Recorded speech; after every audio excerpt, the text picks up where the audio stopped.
Allez, bonjour à tous, j'espère que vous allez bien. Aujourd'hui, petite vidéo sur le symbole de Montségur. Pourquoi Montségur est un symbole. Mais avant toute chose, on va remettre un contexte. On va mettre un contexte avec le Concile de Toulouse en 1229 et les traités de Mauparis, à la suite des traités de Mauparis. Le traité de Mauparis qui veut la paix dans tout le royaume. C'est-à-dire qu'en gros, c'est un peu la fin des Cathares à ce moment-là. Enfin, c'est pas la fin des Cathares, mais c'est des traités qui sont en faveur de l'Église romaine. Et il y a des assistants, des évêques, des archevêques. Donc, il y a le concile de Toulouse. À la suite du traité de Mauparis, il y a un concile à Toulouse. Et le concile à Toulouse, il fait en sorte de combattre l'hérésie. Et ceux qui assistent, ce sont les évêques, les archevêques de Narbonne, de Bordeaux, de Toulouse. Donc Narbonne et Toulouse qui sont deux grandes villes cathares. Et du coup, c'est appliquer les traités de Mauparis. Donc là, ils vont essayer d'appliquer à la lettre les traités de Mauparis. Les traités de Mauparis qui ont été faits par le roi Louis VIII, je crois. Ouais, je revois. Et du coup, il y a une création de l'université de Toulouse. Donc l'université de Toulouse, c'est pour justement faire des prêtres et des inquisiteurs, enfin pas encore des inquisiteurs à cette époque-là, parce que c'est 1229, c'est pas 1232, mais former des maîtres capables de lutter contre l'hérésie. Donc c'est un peu des sortes d'inquisiteurs à ce moment-là. Mais c'est pas encore dit qu'en 1229, c'est pas encore le mot inquisiteur qui apparaît. C'est des maîtres qui sont là pour lutter contre l'hérésie, et aussi c'est dans un but plus ou moins pédagogique, donc bon. Donc c'est pour apprendre. Donc en 1232, là on arrive au moment où l'Inquisition fait son apparition. Du coup, Montségur devient un lieu de résistance et le symbole de l'église cathare, parce que c'est là où il va y avoir plus de monde, plus de cathares. Et ça va être là où ça va être la grande lutte entre l'église cathare de Montségur et l'église romaine. Donc il y a un concile à Béziers qui confirme en 1232 encore, il y a un concile à Béziers qui confirme les mesures prises par le concile de Toulouse. Du coup, tu vas avoir pas mal de règles dans toutes les villes cathares et tout, contre les cathares. Enfin, t'as pas mal de règles là-dessus. Et pour l'église romaine. Et du coup, voilà, tu commences à avoir des gens qui commencent à partir. Et Raymond de Pereille reçoit un message de l'évêque de Toulouse, qui est Guilabert de Castres, qui demande asile. Parce que ça devient dangereux d'être un cathare dans... Ça devient dangereux d'être un cathare dans Toulouse, dans les villes occupées, Narbonne, tout ça. Du coup, les gens commencent à demander asile à Montségur, et là, à partir de ce moment-là, ça devient un symbole. Le symbole de la résistance par de l'église romaine, qu'est Montségur. Du coup, du coup, l'Inquisition se met en place en 1232, hein, comme vous le savez. Et du coup, j'ai relevé une citation que je vais vous lire. Afin que l'église des hérétiques prêts à avoir son siège et sa tête, et qu'elle pût de là envoyer et défendre ses prédicateurs.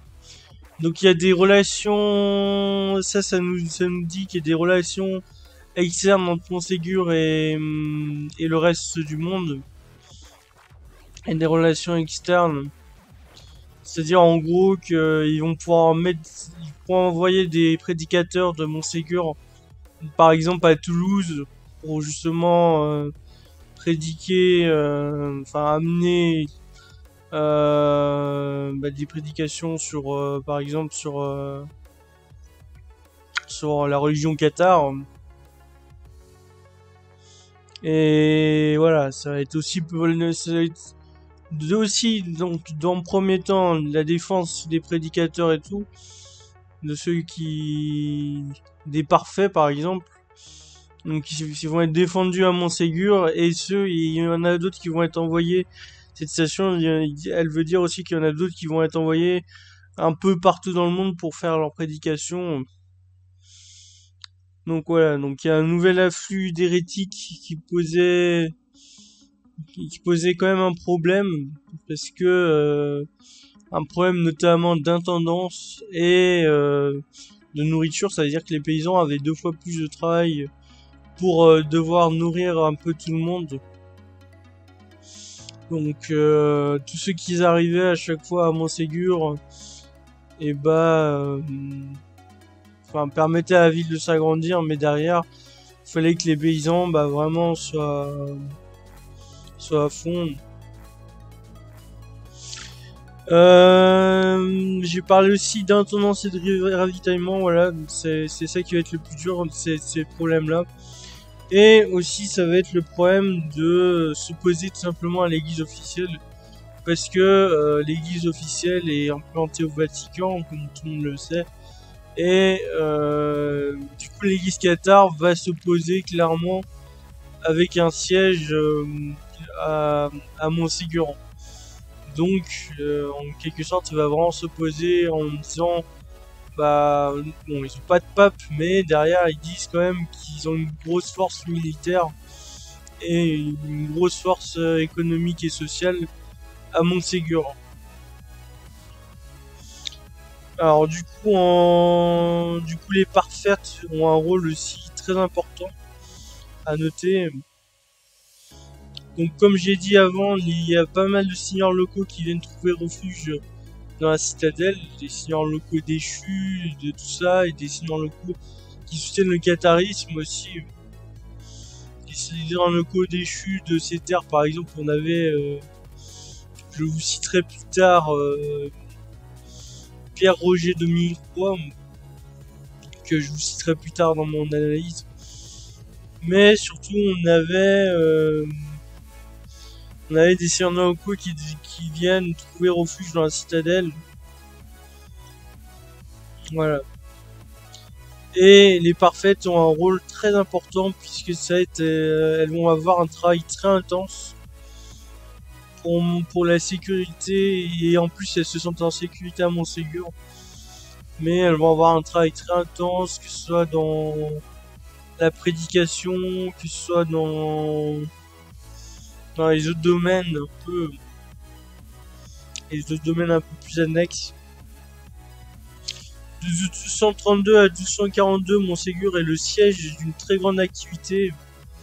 Donc ça, c'est comme je vous l'ai dit, ça va devenir vraiment l'opposé de l'église romaine. Ça va être Montségur. Et donc Montségur va faire les liaisons extérieures, par exemple à Toulouse, à Narbonne, et vont faire pas mal de liaisons externes. Voilà, il y a Carcassonne aussi, pour faire des prédications, même pour faire des activités entre eux, pour envoyer des ressources et pour récupérer des ressources aussi.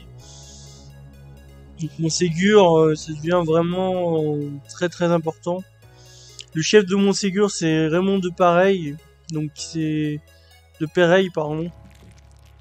Donc c'est lui qui va accepter plus ou moins si tu peux rentrer à Montségur ou pas. Donc ça va être une figure très importante, Raymond de Péreil aussi. Par exemple, Gré-Labert de Castres va être accueilli par Raymond de Péreil sous son autorisation. Et Raymond de Péreil, c'est lui qui va s'occuper de tout ce qui est la population, de l'accepter ou pas certains comptes. Donc Raymond de Péreil, il a vraiment un rôle très important à noter.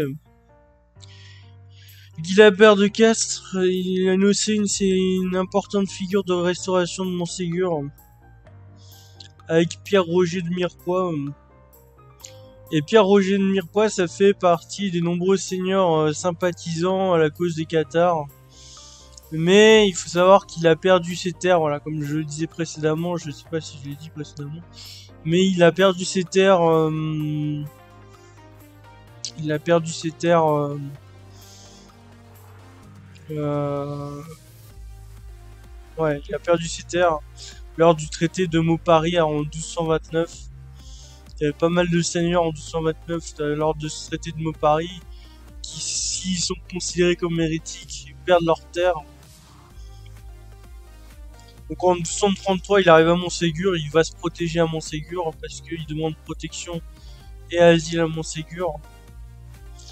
Pierre-Roger de Mirepoix devint la tête et les bras de Montségur. C'est-à-dire qu'il va être le chef de la garnison de Montségur et il veille sur la population civile. Une population qui est de 400 à 500 habitants. Donc les évêques vont prêcher l'évangile et évangéliser le pays. Ils vont jusqu'à Toulouse, à Carcassonne pour ça. Donc ça, c'est ce que je vous ai expliqué, c'est que les Cathares, ils s'organisent à Montségur maintenant pour faire des liens externes et pour justement faire leur prédication, préparer leur prédication et ensuite aller dans tout le pays pour justement les faire. Voilà. Donc ils administrent le consolamentum qui est le baptême, je vous rappelle le baptême chez les Cathares, parce qu'il y a le baptême de l'eau chez l'église romaine, et chez les Cathares c'est le baptême, c'est le consolamentum qui est le baptême, mais on fait pas selon la Trinité, on fait selon Jésus-Christ. Enfin, on croit en Jésus-Christ, mais pas en la Trinité, c'est la différence. Donc il y en a qui vont demander avant de mourir le consolamentum, qui viennent de l'esprit à Montségur pour demander le consolamentum. Et Montségur du coup est vu, et on verra plus tard, comme une société ouverte qui est un format de tout ce qui se passe à l'extérieur et à l'intérieur. Donc voilà. Donc j'espère que cette petite vidéo sur les symboles des Cathares vous aura plu. Moi en attendant la prochaine, je vous dis chaud.